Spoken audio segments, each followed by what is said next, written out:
Ассалаумағалейкум, құрметті көрермендер. Мінекей көптен бері видео шықпай кетіп еді.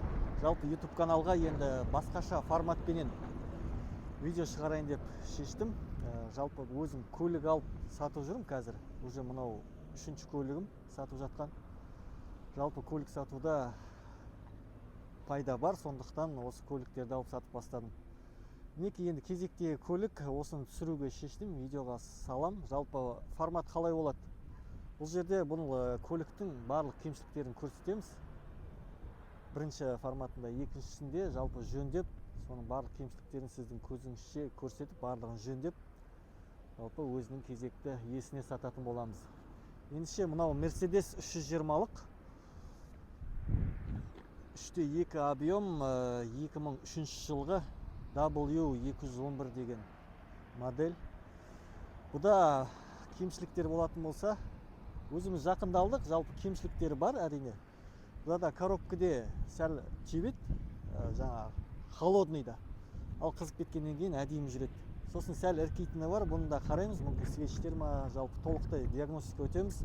Ходовкаге енді салонда ешқандай проблема жоқ, шанақта да ешқандай проблема жоқ. Бұны өзіміз тексеріп алдық, алған кезде заводской краска ешқандай да соғылған жер жоқ. Бір жақсы жері бұл көліктің сыртындағы барлық краскасы родной. Тек қана мына жерде жақындатып көрсек. Краскаде тек осы жерде краска ұшқан, қалған жері барлығы сау. Ал моторына келетін болсақ, моторында бір көрсетіп өтейік.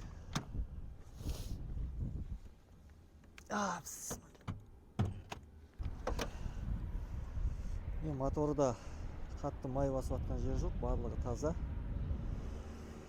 Мына бір моржаш жоқ, бұйыртса мынау сияқты екіншісін алып қоямыз. Және кеше майын ауыстырдым. 280 мың жүріп тұрған кезде 288-ге дейін майымен жүре беруге болады. Айтпақшы, тағы да мына бір жерінде, мынаның астында кішкентай бір аккумулятор болады. Салонның ішінде приборларға жаңағындай жанып тұратын. Соны ауыстыру керек.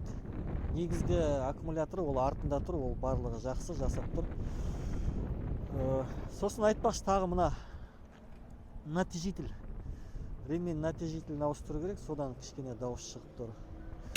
Енді салонға көшейік, достар.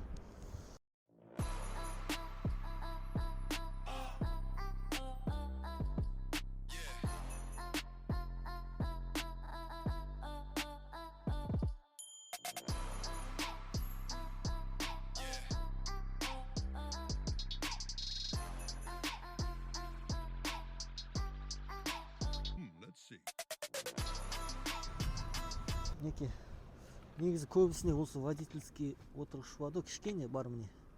Қатты көп емес енді. Бұл енді мына чехолын ойланып тұрмын, білмеймін, осылай қалдыратын шығармын енді әркім. Мүмкін біреулер осылай жүргісі келетін шығар, келесі сатып алған адам. Ал сосын мына 3D полик салам ба деп едім, бірақ біреулер Ева полик салғысы келуі мүмкін. Біреулер 3D полик салғысы келуі мүмкін, сондықтан бұны да осылай қалдырам. Ешқандай ауыстырғым келіп тұрған жоқ. Және бір проблемасы бар, мына жерде пешкі қосқан кезде кішкене сиқылдайды. Бұны да бұйырса жөндейміз. Кемшілікте салонда. Басқасы барлығы жақсы. Барлық не бар осы жерде, барлығы істейді. Газ, бензин. Газ, бензин, Маңғыстауға міндетті түрде газ керек қой. Светтерінің барлығы жанып тұр, мына астынан да жанады. Mercedes негізі Toyotадан қарағанда өте бір адамға, мелочтарға дейін қарастырып жасалған көліктер.